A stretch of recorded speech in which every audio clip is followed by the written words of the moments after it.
And now let us recite Dhammadesana Aradhana. Brahma Jaloka Dipati Sahampati Katanjali Andiwarang Ayachata Santi Dasata Parajaka Jatika Ese Dudamang Anukam Bimang Pajang. Okay, friends.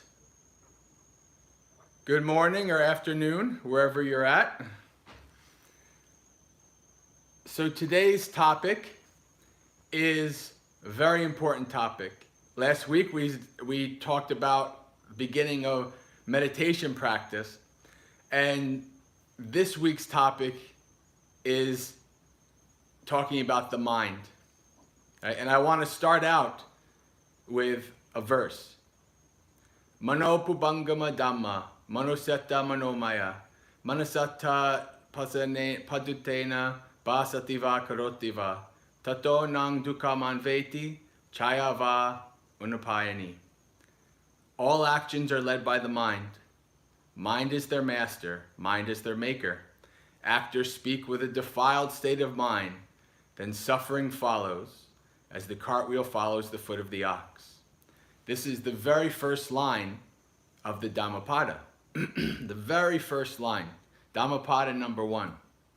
And it's apt that it starts out talking about the mind. All actions are led by the mind. Mind is their maker. Actors speak with a defiled state of mind, and suffering follows.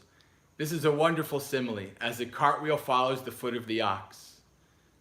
You can think about how this ox, right, it's carrying, it's latched to a cart, and it's carrying a heavy load, and maybe the owner is on the cart and he's whipping the ox, go faster, we have to make it to market or whatever, right?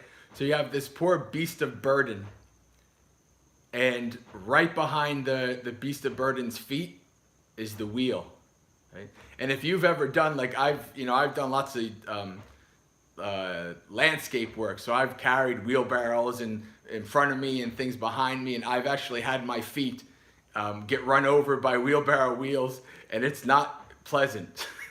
So I when I first saw this simile, I thought, oh, okay, I understand what this poor ox is going through, right?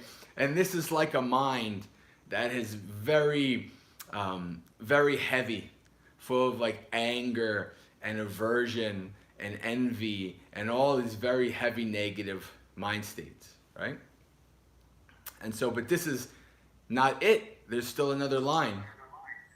Mano pubangama dhamma manusetta manomaya manasache pasanena basativa karotiva tato nang sukaman veti chayava anapayani. All actions are led by the mind.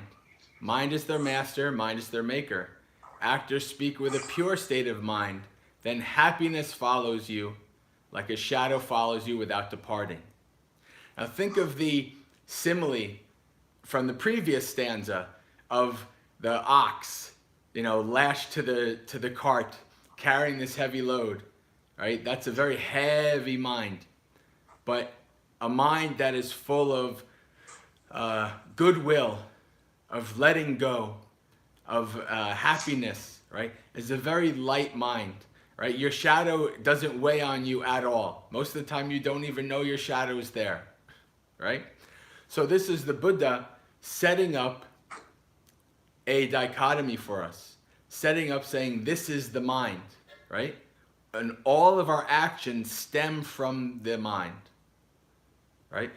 All of our speech, all of our physical actions, right, all start as a thought, an impetus, an impulse in the mind. Right? This is why It's very important for us to understand the mind. Right? It is the mind that loves. It is the mind that hates. It is the mind that decides to help. It is the mind that decides to harm. This mind. Okay? So it behooves us as Buddhist practitioners, those of us who are following the Noble Eightfold Path, almost every aspect of the Noble Eightfold Path has to do with the mind and understanding the mind. All right? When we practice dana, generosity, practice letting go, right? We can notice in our mind that we might have a tendency that because of our survival instincts, we want to keep what's best for us or for our children.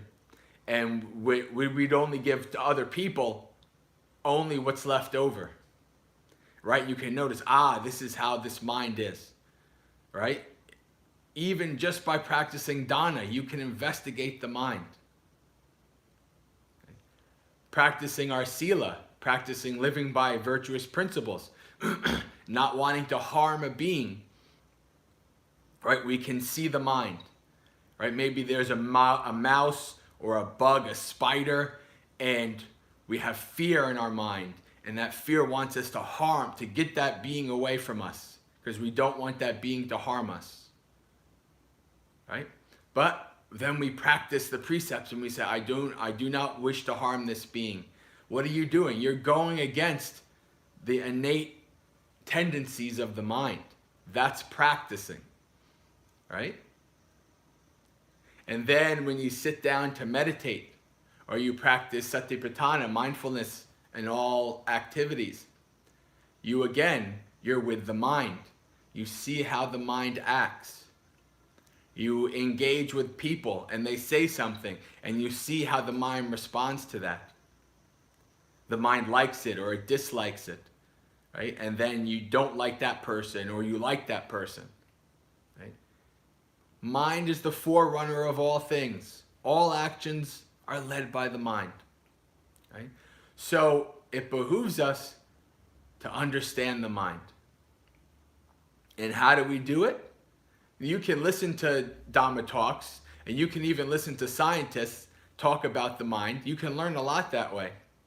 But the way you really know about the mind is by practice, by examining and investigating the mind, by watching what the mind does in a certain situation. Or let's give an example of the bugs or the mice or creepy crawlies, whatever it is that brings up fear and we don't like it, right? In the beginning, you'll notice this fear and anxiety and desire to drive it away, get it away, even if you have to kill it. But then as you practice Dhamma over time, slowly over time, you see that the mind actually changes because you understand more. You see, okay, this is just another being. The being is just doing its thing. Maybe we can't live together, so I need to get it out, but let me try not to harm it, right? That's a change. That's a change of your mind. Your mind has gone from full of anxiety and fear to full of metta, which I think that'll be a good topic for next week, talking about metta, right? Full of metta instead, and full of non-harming, avihingsa. We don't wish to harm these beings, right? So you can see the difference in the mind as you practice, as you develop the Noble Eightfold Path. So it's very, very important to understand how this mind works. Because for the most part, interestingly enough, when you understand how this mind works, you understand the minds of others. Right? That's not 100% because we all have our own different proclivities and tendencies, and our mind is shaped by our own experiences, so there are differences. But for the most part, most of our minds are the same. One of the biggest reasons why most of our minds are the same is because we all have what? We all have greed, hatred, and delusion, which I spoke about a couple of talks ago. Right? That is at the deepest core of all of our minds, unless we're an awakened being. Right? So we can understand that beings often act out of these unwholesome roots. And so when they do, it's not a surprise to you. You don't get angry at them because they're like, oh, okay, they're just, they're acting out of such and such a way because they have greed, hatred, and delusion, just like me. Right? I also have greed, hatred, and delusion. I also don't see things the right way, but I'm trying, I'm practicing, I'm trying to develop. So the mind is very important to understand. The Buddha doesn't talk too much. He doesn't give a lot of details, right, in the early texts about the mind. Later on, they come up with all kinds of schemes and add so much more. But in the early texts, the Buddha uses 3 words to describe the mind. Chitta, mano, and vijnana. So chitta is the affective part of the mind, which means this is like the emotional part. Right? The feeling part. This is why chitta in like Thai forest, they usually translate chitta in English as heart. Like if you read various translations of Ajahn Chah or Bhante Sujato, Ajahn Brahm, etc., you'll see when they say the heart, what they really mean is chitta, which is an aspect of the mind. They're not literally saying like the heart, like kind of like how, I don't know how in Indonesia they have, they think about this, but in my culture, how I understand it, the heart, they think of like, oh, it comes from the heart. And they don't literally mean like the heart, right? Although maybe in ancient times they did, but they mean like it comes from the mind. So this is the affective part of the mind, right? But then there's also mano, which is more of the logical, reasoning aspect of the mind. And you'll see, if you watch your mind, you'll see that oftentimes these two are kind of competing, right? A certain situation will arise and your emotional part wants to be angry or whatever, and your logical part is like, well, no, we shouldn't do this. This is silly. This is not going to help us, etc., right? So as practitioners, we should understand that actually these are both part of our mind, right? We're not trying to depress one and elevate another. We're not trying to say this part is bad, this part is good. This is just simply 2 aspects of our mind. And the third aspect is consciousness, vijnana, right? Not much to say about that. Right? Consciousness is, when we're not conscious, then we cannot investigate, we cannot understand the mind. Right? We need that consciousness to be able to investigate, to be able to practice. Because when we're unconscious, when we're asleep, or we got knocked out or whatever, we can't practice. So consciousness is always there for us to be able to practice. So when we understand our mind, the Buddha says that this mind is luminous, but it is defiled. So what this means is that there's various defilements, there's various fetters that are on the mind, right, that defile it. But the great thing about the practice is the Buddha gives us hope. The Buddha says, you can make your mind luminous. You can make your mind clear and bright. The way I think about it is like a lighthouse. So like most of us are like, our mind is like a lighthouse that hasn't been used in many, many decades, and the glass is very gunky, right? There's so much gunk that even if you turned on the light, not much light would come out, right? But as we practice the Noble Eightfold Path, as we cleanse our mind, as we develop our minds skillfully, it's like we are cleaning the glass of the lighthouse. And then such as like an arahant, an awakened being, their mind is like the glass is completely clear and the lighthouse blazes in light, blazes in glory, so luminous, right? That's the light, that's the mind of an awakened being. But we're not there yet. We have lots of gunk in our lighthouse glass, right? So every once in a while, some light comes out, little beams here and there, right? But as we practice, as we develop our mind, then more and more our mind shines brightly, right? Our goodness shines, our kindness shines, the mind's desire for skillfulness, for wholesomeness shines out. Right? So this is our task as practitioners, as followers of the Noble Eightfold Path. The Buddha in the Ovada he says there are three things that are teachings of all the Buddhas: to abandon evil action, right? Not to do evil things, to do good things, and to cleanse the mind.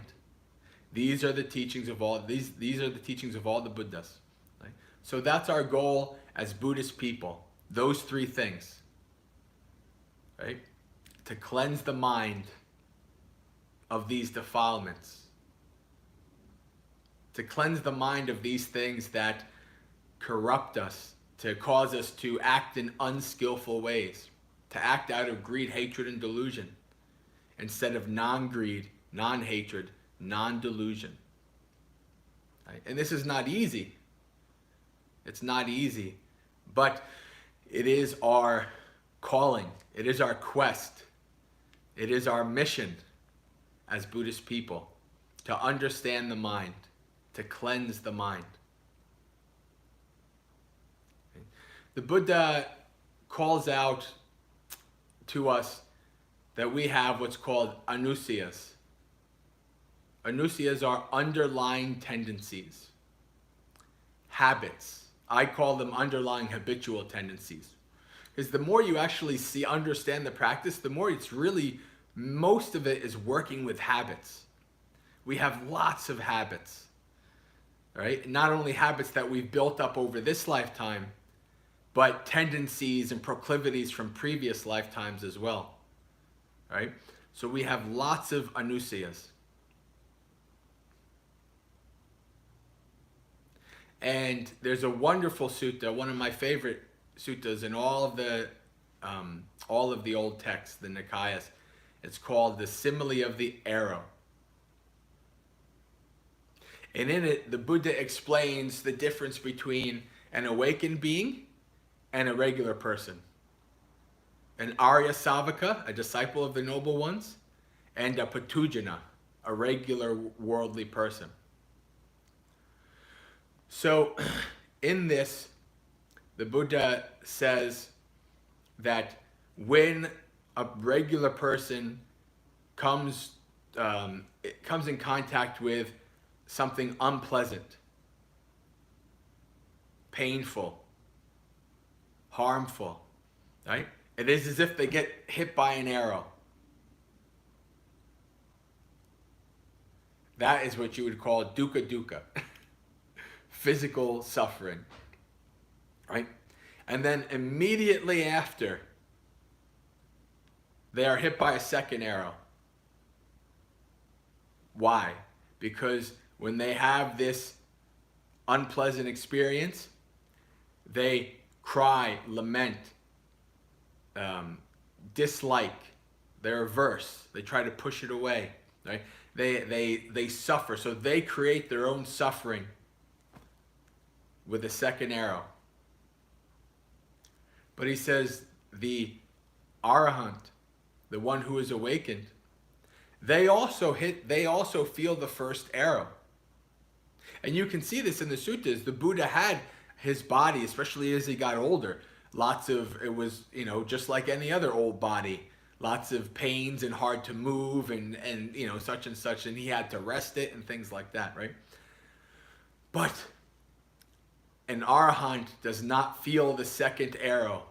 They dodge the second arrow, right? Or they catch it, like you see in like movies and TV or ancient stories. They catch the arrow, right? They don't suffer from the second arrow. Okay. So part of our underlying tendency is this, the Buddha says. The Buddha continues. He says, when hit by that first arrow, when we have an unpleasant experience of our body or mind, the natural tendency for us is to what? To cry, to lament, to try to escape it. That's what we do. When we have an unpleasant experience, we don't want to have anything to do with it. We're averse, right? You can see the mind. Next time you're in an unpleasant experience, I don't know, in traffic, in line somewhere, wherever, where you start to notice, you have to wait, or somebody has caused you to have to do something over again. Whatever unpleasant experience, watch the mind. Say, this is a wonderful opportunity to see how my mind reacts.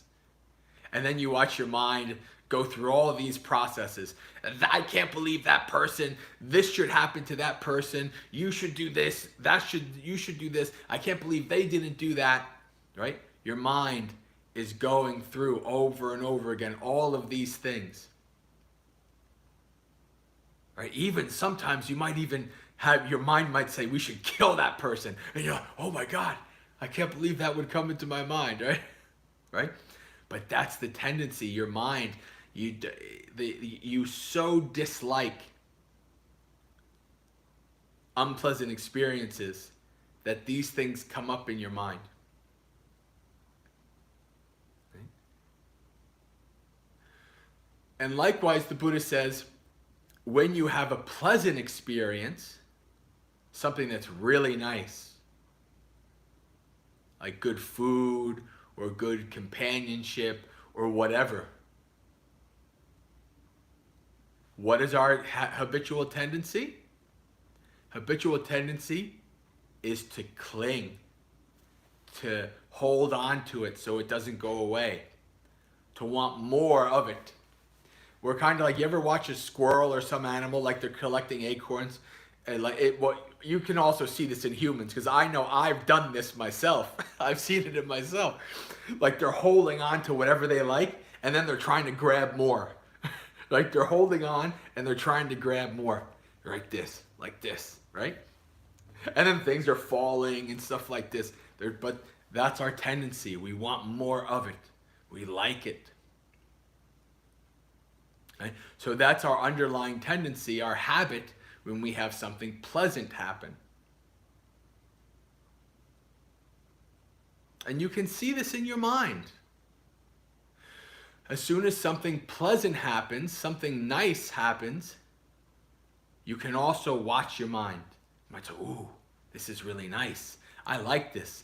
This is very beneficial. I should have more of this. Oh, this ice cream, well, I want 10 more pints of this ice cream. We should make sure that this refrigerator, the freezer, has a bunch of it so that it doesn't run out, right? And if it's getting low, we need to go get more, right? You can see this. It's very, when you start to watch your mind, see the problem is most people don't pay attention to our mind. So you don't see it. You don't understand it. And then stuff happens and you get angry. Or stuff happens and you get very greedy. Right? And you're just going along. You have no idea. Right? The Buddha has a line also in the Dhammapada with this. He says, mindfulness, heedfulness, is close to the deathless. The deathless is an epithet for Nibbana. Right? Because when you become awakened, there's no more death, no more birth, no more death. So, heedfulness is close to the deathless. Heedlessness is close to death. Those who are who are mindful, never die. Those who are heedless are as if dead already, like zombies, right? So most of us are walking around like the living dead because we're not mindful. We have no idea how our mind works. We're not observing the mind. We're just going along with it. We're just letting it do whatever it wants to do. Right? Something happens, you get angry, you act. Right? When I worked for Child Protective Services in New Jersey, I worked with people who had all kinds of stuff. I worked with people who had real strong anger issues. And it was sad because for them, right, they would have, something would trigger them and they would go all like, I don't know if you know the Incredible Hulk, like the big green, superhero guy who gets really angry and he turns into this beast, right? So they would get really angry and turn into this beast. And then afterwards, when they would go back to their human form, obviously this is not literal, this is not real. I'm just using it as symbolism. But when they come back down from it, they realize, oh my God, I can't believe I did this. I feel so bad. Right? And it's like they're trapped. They can't understand, they can't see the causes and conditions that led to them getting so angry and going off the rails, right? And they feel bad. They know that what they did, they hurt people and they hurt themselves. But they don't know a way out of that. They don't know how to escape it because they don't know the mind. Right? This is what's so important. Somebody who understands the mind, they can see right off the bat, if something happens, somebody cuts you off in traffic, somebody says something you don't like, they can see anger and aversion, agitation arise in the mind. That gives them a power. That gives them a choice. This is why I say mindfulness is a superpower, because you get to see things and have choices that the average person does not. Why? Because the average person is as dead already, right? As the Buddha says, right? So this is why it's so important to understand our mind, right? Because the more we understand our mind, the more skillful we can act in the world for ourselves and others. The less we understand our mind, the more harmful we act in the world towards ourselves and others. So it's very important to understand how the mind works. And again, I can tell you all kinds of things, and other, bhikkhus and bhikkhunis can tell you things, and scientists can tell you things, but you have to be able to see it for yourself in your own mind for you to really understand, right? It's not an intellectual understanding, and it's an experiential understanding. You understand it in your own experience. Okay? That's important, because when you do understand it within your own experience, then it becomes very natural to act in ways that are pleasant, skillful, because you realize, oh man, the mind, I don't like my mind when it's like this. It's so heavy, it's so oppressive, it's so exhausting. I'm so tired having a mind like this. And then on the other side, it's so nice, so peaceful to have a pure, clean, bright mind. Just like the shadow, right? No heaviness at all. It's so wonderful. Okay? And so going back to the sutta, the simile of the arrow, the Buddha says, so when somebody is beset by unpleasant experience, their habit is to drown themselves in pleasant experience. And this is also very easy to see. Why do people take drugs? Why do people take alcohol? Right? Why do people eat a lot of food like me? Right? Drugs and alcohol were never my addiction. Food is my addiction. Food was my friend. Food was my escape. Food was my shot of pleasant feeling in an unpleasant experience. Right? The Buddha tells us this is our habit. The only way that we know to try to run away from unpleasant experience is by drowning ourselves in pleasant experience. And that's also unskillful. It doesn't really help us. Right? It doesn't really make us better. Right? You just look at, somebody who's a drug addict or an alcoholic or somebody who's, 300 or 400 pounds like I was, right? Because of food, right? That doesn't make you better, right? It's only a short escape, but it's the only escape we know, right? So this is what we do. And for many people, maybe they don't go as far as becoming an addict of something, but they like to watch TV, right? To escape from the unpleasantness of their life. They like to watch TV. They like to do something that is a pleasant experience so that they can forget about the unpleasant experience. This is even the case when it comes to deep states of concentration like jhanas. Right? The Buddha, remember in the early days, the Buddha learned all of these very deep samadhi techniques. He mastered jhanas inside and out. And you know what they say about people who master jhanas? They can say it's like Monday. It's like, I don't like what this week.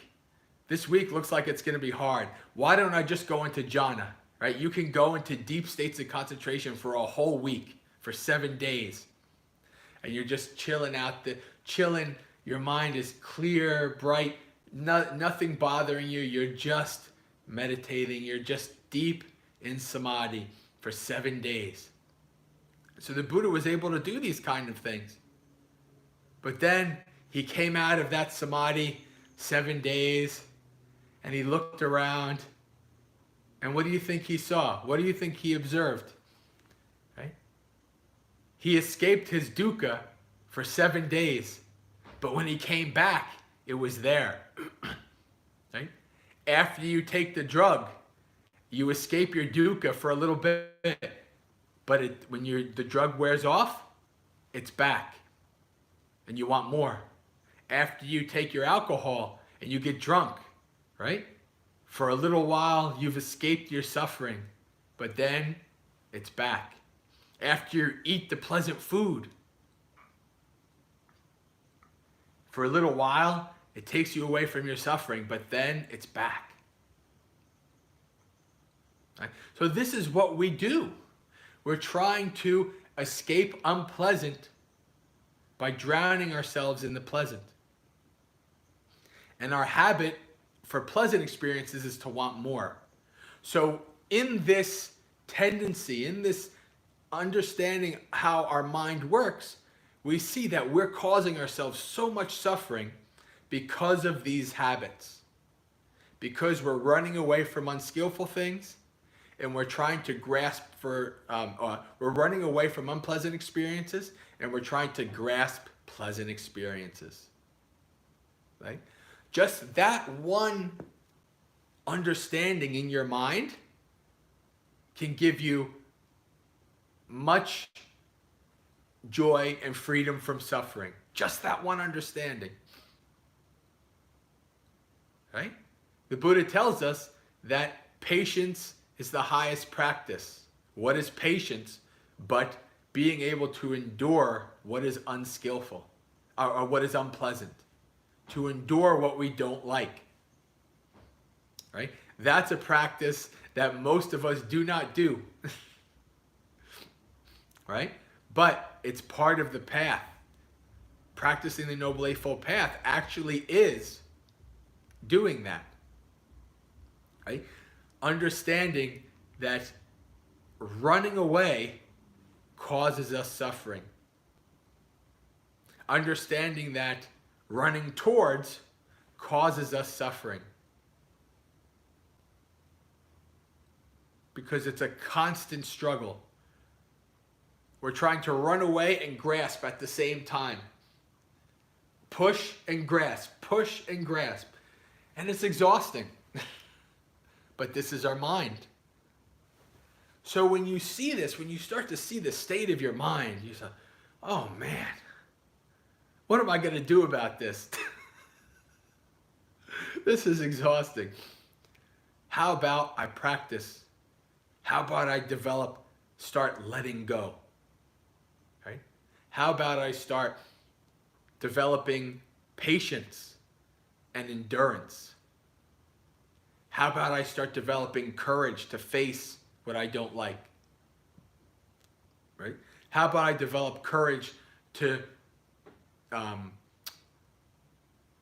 decline chasing after things that you like?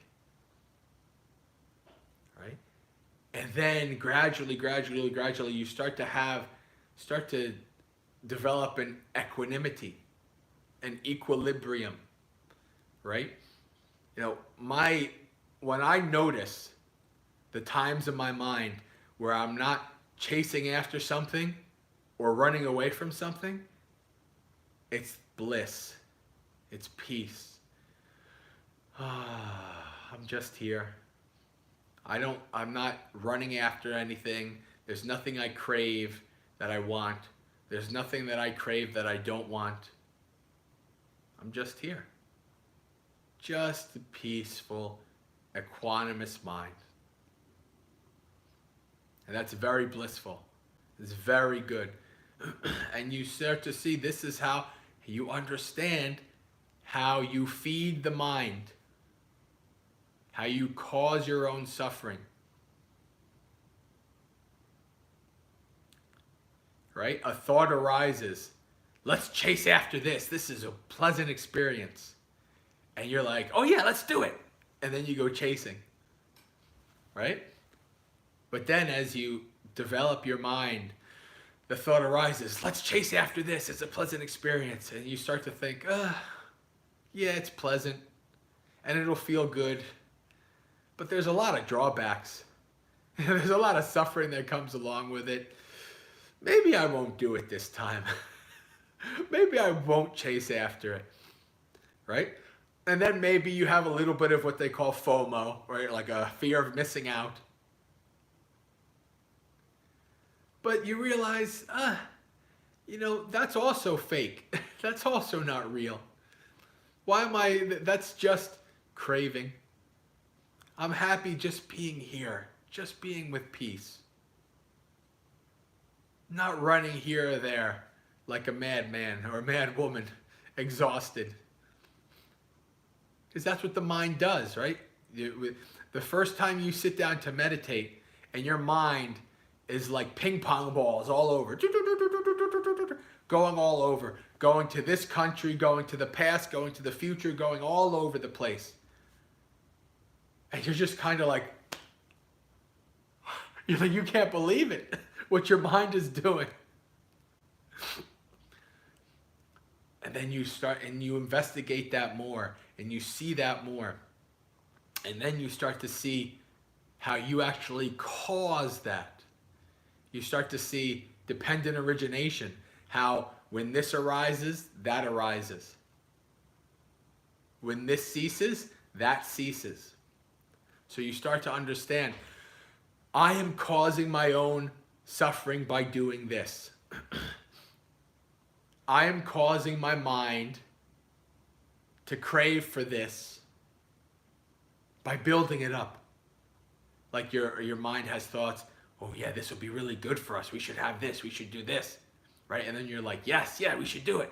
And you start daydreaming about all the good things and the reasons why you should do this thing. Right? But that causes suffering. So then the mind comes up and you're like, oh, we should do this. And you're like, nah, I'm good. I'm going to decline this time, right? But you'll feel that urge to do it anyway. That's where patient endurance comes in. You say, nope, I know. You reflect on the downsides. You reflect, I know that even though it feels good, even though I want to do this right now, if I do, I will suffer later on. So how about I don't do this? How about I just let that go? Okay? So this is the mind. Mind is the forerunner. Mind is the master. Mind is the maker.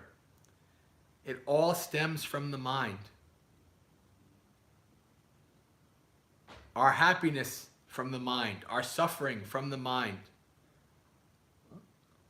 It all begins and ends in the mind.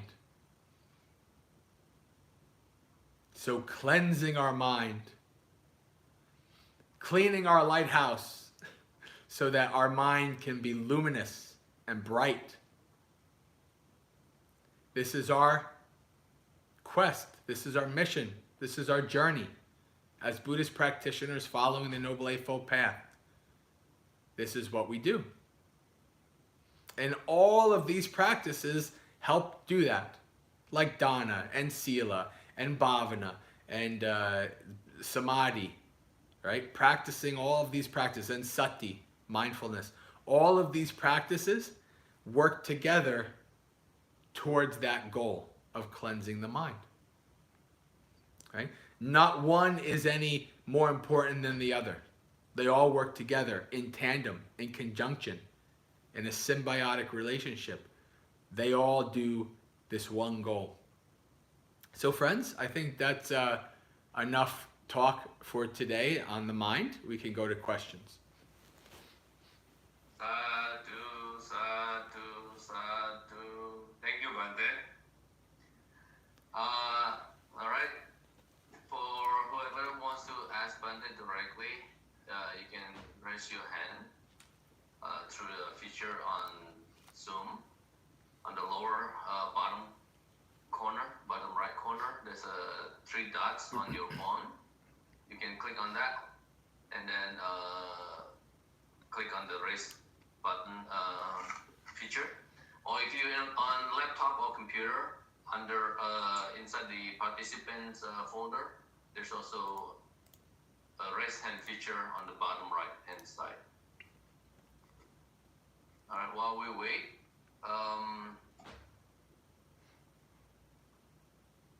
so Bhante, I have a questions while we wait for other people to ask about your topic today, Bhante. Okay. In regards to, I know that you did mention about consciousness early on.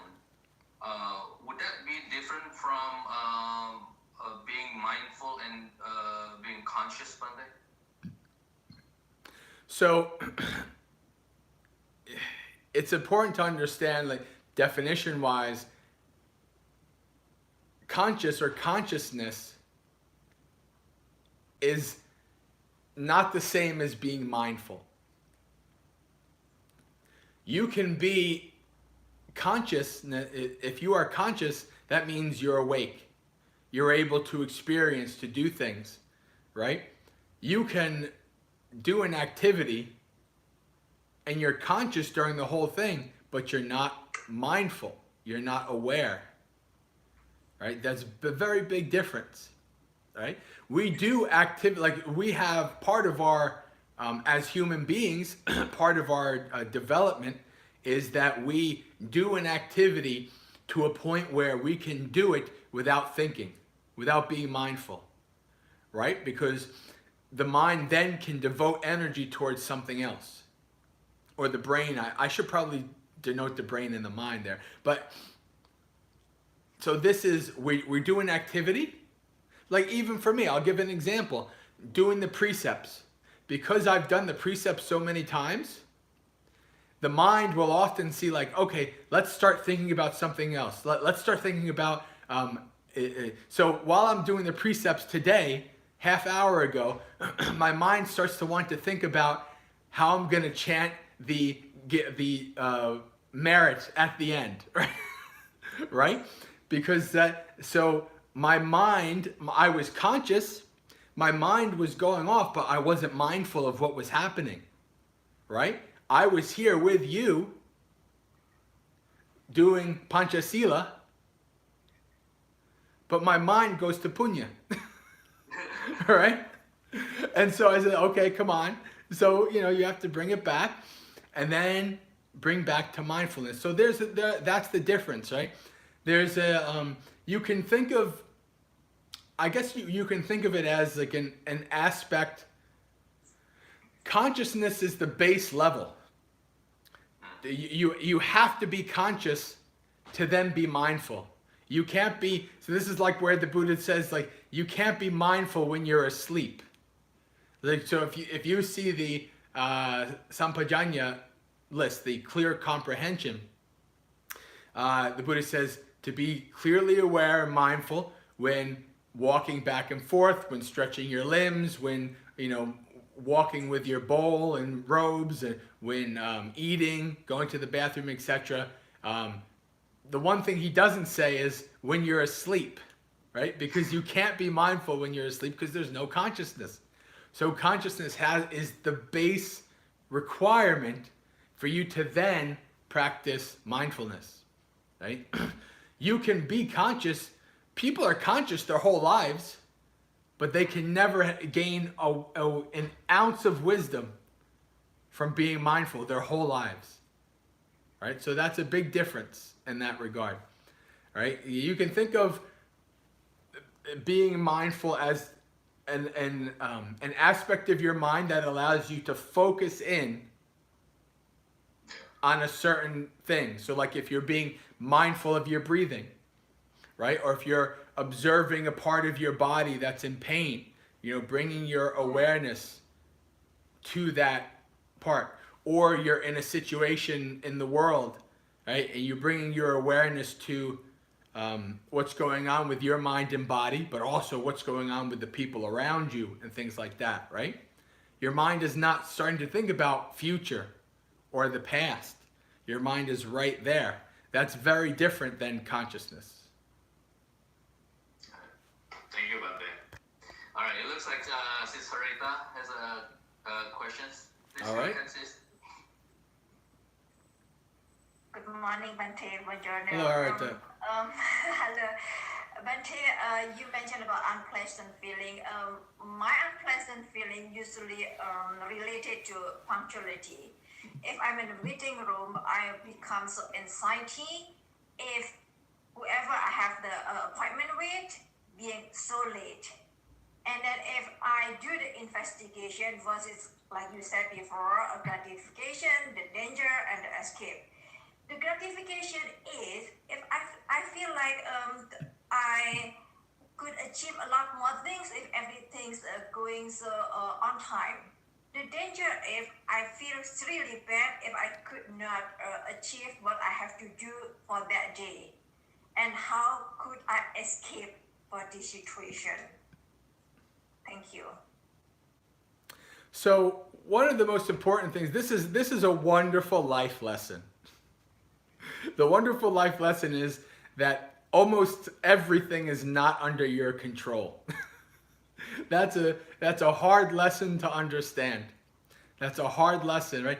You have no control over that person being on time or not, do you? You can yell at them. You can even try to be nice and encourage them, and even try to maybe explain why being late is not good for them or for others. But guess what? Maybe they're not mindful. Maybe they don't know. Maybe they're just stuck in a cycle where they're just perpetually late. Right? They're late for waking up. They're late for brushing their teeth. They're late, and so because they're late from one thing, they're late for everything else the rest of the day. Right? And you suffering because of their lateness is one of the few things that actually is in your control. Right? Well, you can try to see if you can work around it. So like if you have a regular meeting, right? And they're always late, almost consistently late, well then don't show up on time. If they're always 20 minutes late, say, oh, guess what? I'll show up 10 minutes late, and then I have 10 minutes more, I can do other things. Right? Now, so for an example here, like, you know, when the people come and bring me my food here at the temple, some people are right on time, and some people are consistently 10 to 15 minutes late. And so I'm not going to come down and just be like, where are these people? You know, it's 11 o'clock, I'm supposed to be. No, it's like, oh, well, I guess I got an extra 10 minutes. I'll come down 10 minutes later, right? And so then it works out. So then I'm not stressing myself out, right? Because I believe me, I know your pain because I'm a very orderly person. I'm always 15 minutes early to everything, this and this and this. But the world doesn't behave that way. Right? So you have to practice letting go. That's part of our practice, is to develop letting go. All right? And especially if you're the boss, it's even worse. Right? Because you're going to try to enforce your views on how everything should be this way on other people. And guess what you're going to do? You're not going to do anything but cause yourself suffering. Right? Because you can't control other people. You can only work on yourself. So you have to reflect on this and understand. It's very good. You're a very good student that you remember gratification, danger, and escape. You're a good practitioner. It's very good. Right? So you have to reflect and understand. You observe it. Use it as an investigation. Is this person always consistently late? It gets a little bit more annoying if sometimes they're 5 minutes late, sometimes they're 10 minutes late, sometimes they're not late, sometimes, and then, because then you can't really like schedule, you can't say, okay, well, I'm going to be a little bit late. But, you know, sometimes that's all you can do, is to use that, turn it into an advantage, turn it into a benefit. All right? If you're already worried, oh my God, I need to do X, I'm not going to get everything done. But you know, okay, this person's always about 15 minutes late. I got 15 extra minutes to do something important that I can do instead of just sitting there waiting for the person. Right? So you can keep doing what you're doing because that is what you need to do. Gratification, danger, and escape. Investigating it and try to use it to your advantage. Right? You're not going to force that person to be on time. So how you act is what's important. How you act is what's going to mean that you cause yourself suffering or not. Okay? Okay, at work, Bhante, I could just for the example, because I was in control, so I could say, if you are late, I will run your payroll. Done. Mm-hmm. Some staff couldn't get their salary on time because they were late. So they learned their lessons. But if I very have good. a appointment with the doctor, one time I told the doctor, if you were in Germany, I could sue you by letting me waiting for more than 35 minutes. So then I wouldn't go to doctor, they're always late. Then it's such things, if it happened to more doctors, then I feel like so bad. Well, I don't know. My experience with doctors is you're always going to be there at least 2 hours. So I'm kind of used to that we're going to wait. I think that actually might be something that you can focus on as a practice for yourself. Patience. Right? What can you do? If you know that you're going to wait around, maybe you bring a book. Maybe you listen to a Dhamma talk. Right? If you know you're going to be waiting around, use that to your advantage. So, okay, they're going to make me wait? Fine. Guess what? I'm going to listen to this talk, right? Or I'm going to listen to this podcast or learn this skill or whatever you're going to do, right? Because normally people are always like, well, I don't have enough time for all my things. But then all of a sudden you have time. So use it to your advantage. Right?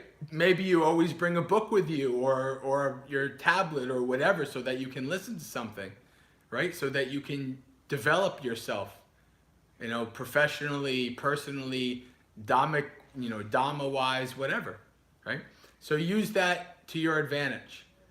Always try to turn a disadvantage into an advantage. I think Sun Tzu maybe said that once. I don't know. But also the Buddha, right? Okay, grazie. Thank you, Bhante. Thank you, Sister Rita. All right, the next questioner will be Carl. Carl, go ahead, Carl. Good morning. Hello, Carl. I understood you say earlier you talked about suffering being coming from the mind. Mm-hmm. But there's also physical suffering. So are you saying that you can override physical suffering by just putting it out of your mind?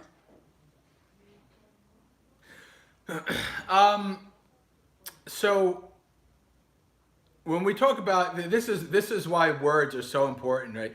So I think the easiest way to understand when I say the suffering comes from the mind is this. There's a wonderful phrase, essentially, which is a modern version of the sutta, the Buddha, the simile of the arrows. And it goes something like, pain is inevitable, suffering is optional. So essentially what this means is that physical pain is inevitable. Because we have a body, we're going to have physical pain. Mental suffering is optional. So that's what we're working with, right? So even if you become an awakened being, your body will still have pain. Your body will still break down. Your body will still get sick, right? But they just don't mentally suffer because of it. They still feel it, right? But they don't mentally suffer. Right? It's not that they have blocked out any feeling in their body. It's that their reaction to it causes them to not suffer, right? Because they don't try to run away from it. There's no aversion. There's no attachment, right? Because they don't have that craving, then they don't suffer. That's all that means. So the physical aspects are still there. Physical pain is still there. I mean, obviously there is, science has kind of figured out the different ways to, like with anesthesia and things like what those do are block the pain receptors, right? It makes it so that you don't feel pain.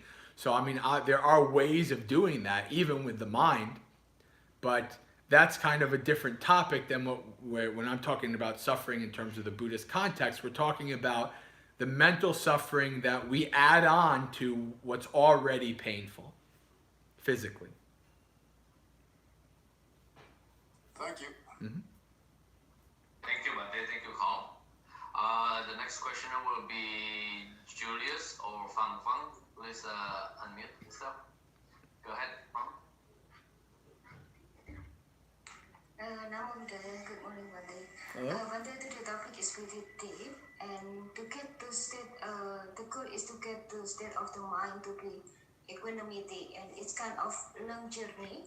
And previous karma, together with the duration, ignorance, also perception, are always our hindrances.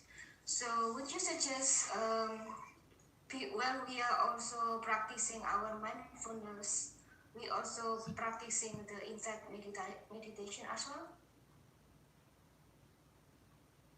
Well, insight meditation, again, we're a lot of words. So insight meditation in the modern, like the context of what's called insight meditation is mindfulness.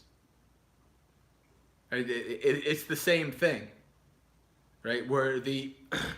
So whatever you call it now, Vipassana technique, Mahasi Dao, Mahasi Dao technique, insight technique, whatever, they're talking about the development of insight in the mind, the development of a mind state of what's called Vipassana, right? To see deeply, right? So when you are practicing some kind of mindfulness, you are practicing insight, right? When you're trying to be aware of what's going on in your mind and in your body, right? Being fully present and investigating the experience that you're going through, that's developing insight.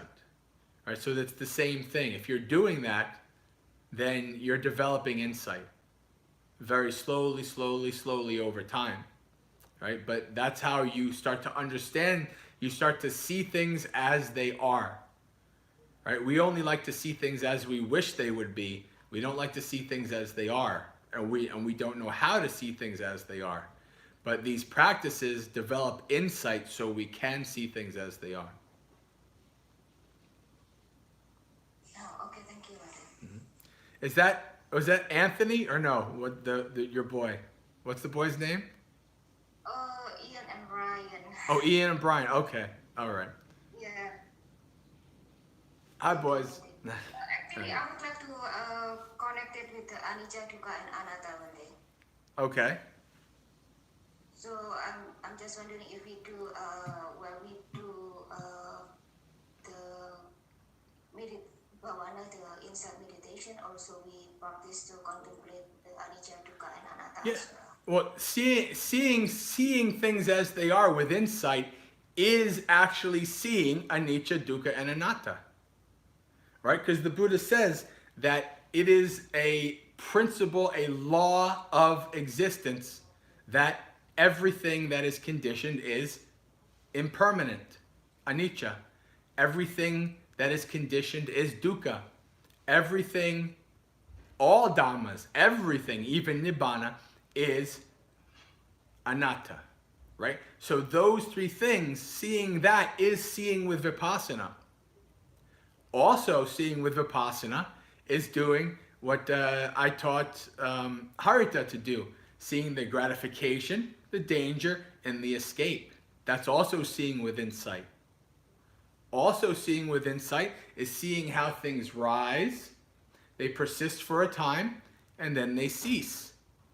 That's also what you see, right? Those are all part of the same thing. Those are all insight, vipassana, into the nature of reality, to see things as they are. When you start to see those things, then you're developing insight, because you understand, you see more deeply than you ever have before. You've reached another level and you understand, right? And then you have to keep going even more deeper than that, until you become awakened, right? But you go deeper and deeper and deeper in understanding at more refined levels, anicca, dukkha, anatta.